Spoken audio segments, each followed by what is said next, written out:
பார்க்க போகிற சமையல் ரொம்ப சிம்பிளாக பண்ணக்கூடிய தேங்காய் இல்லாத ஒரு தக்காளி குருமா எப்படி செய்யலாங்கிறத பார்க்கலாம். இட்லி, தோசை, சாதம், சப்பாத்தி எல்லாத்துக்குமே சூப்பராக இருக்கும். ரொம்ப சிம்பிளாகவும் பண்ணிடலாம்.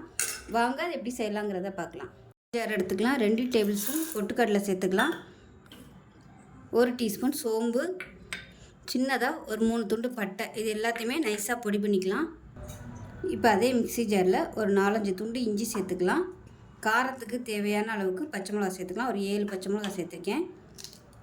உங்களோட காரத்துக்கு தகுந்த மாதிரி சேர்த்துக்கோங்க. 2 உடச்சிட்டு சேர்த்துக்கோங்க. இப்போ இதையும் 1-2 நம்ம பொடிச்சிட்டு வந்துடலாம். இந்த மாதிரி அரைச்சி எடுத்துக்கணும். இப்போ ஒரு குக்கர் எடுத்துக்கலாம். தேவையான அளவுக்கு எண்ணெய் சேர்த்துக்கலாம். நான் கேஸ் செலவு பண்ணக்கூடாதுங்கிறதுக்காக குக்கரில் வச்சுருக்கேன். கடாயில் விட்டும் கொதிக்க விடலாம். இன்றைக்கி நான் குக்கரில் தான் வைக்க போகிறேன். எண்ணெய் சூடானும் 1 டீஸ்பூன் போல் கடுகு சேர்த்துக்கலாம். அதே மாதிரி 1 டீஸ்பூன் போல் சோம்பு சேர்த்துக்கலாம். கடுகு சோம்பு பொரியுது. கருவேப்பிலையில் சேர்த்துக்கலாம். இப்போ இதில் மீடியம் சைஸாக ஒரு பெரிய வெங்காயம் நீளமாக நறுக்குனதை சேர்த்துக்கலாம்.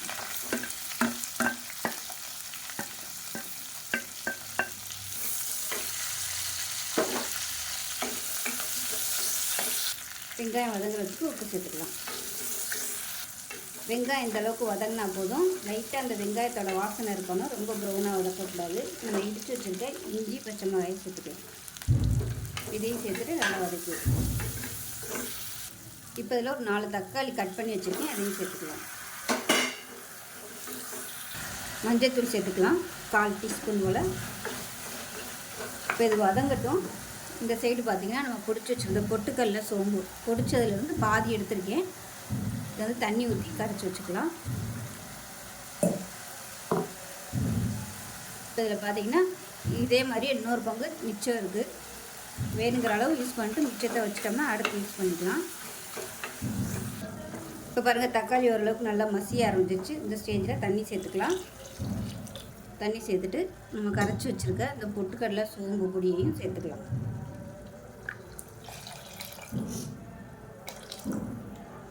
சேர்த்துட்டு கலந்து விட்டுக்கலாம். இது கூடவே கரம் மசாலா 1 டீஸ்பூன் போல் சேர்த்துக்கலாம். காரம் பச்சை மிளகா தான், அதனால் காரத்துக்கு தகுந்த மாதிரி கூடவோ குறைச்சோ சேர்த்துக்கோங்க. இந்த தண்ணியை டேஸ்ட் பண்ணி பார்த்துக்கோங்க. ஒருவேளை காரம் கம்மியாக இருந்துச்சுன்னா ஒரு 2 பச்சை மிளகாயை கிள்ளி இதோட சேர்த்துக்கோங்க. இப்போ குக்கரை மூடி வச்சிடலாம். மூடி வச்சுட்டு 2 விசில் விட்டுட்டு ஸ்டீம் போனதுக்கப்புறம் பார்க்கலாம். இப்போ விசில் விட்டு ஸ்டீம்லாம் நல்லா இறங்கிடுச்சு. எப்படி இருக்குன்னு பார்க்கலாம். பாருங்கள், நல்ல வாசனையான சூப்பரான ஒரு தக்காளி வச்சு குருமா ரெடி ஆயிடுச்சு. தேங்காய் இல்லாமல் நீங்கள் 15 நிமிஷம் கொதிக்க ஒரு இடத்துல இந்த மாதிரி குக்கரில் வச்சிங்கன்னா உங்களுக்கு 3 நிமிஷம் தான் ஆகும் விசில் வர்றதுக்கு. இந்த மாதிரி பண்ணும்போது கேஸ் நல்லாவே மிச்சமாகும். ஸோ இட்லி, தோசை, ஊத்தப்பம் எல்லாத்துக்குமே சூப்பராக இருக்கும். ஸோ இந்த வீடியோ பிடிச்சிச்சின்னா லைக் பண்ணுங்கள், கமெண்ட் பண்ணுங்கள், சேனலை சப்ஸ்கிரைப் பண்ணுங்கள், பக்கத்தில் பெல் பட்டனை ப்ரெஸ் பண்ணுங்கள். நன்றி.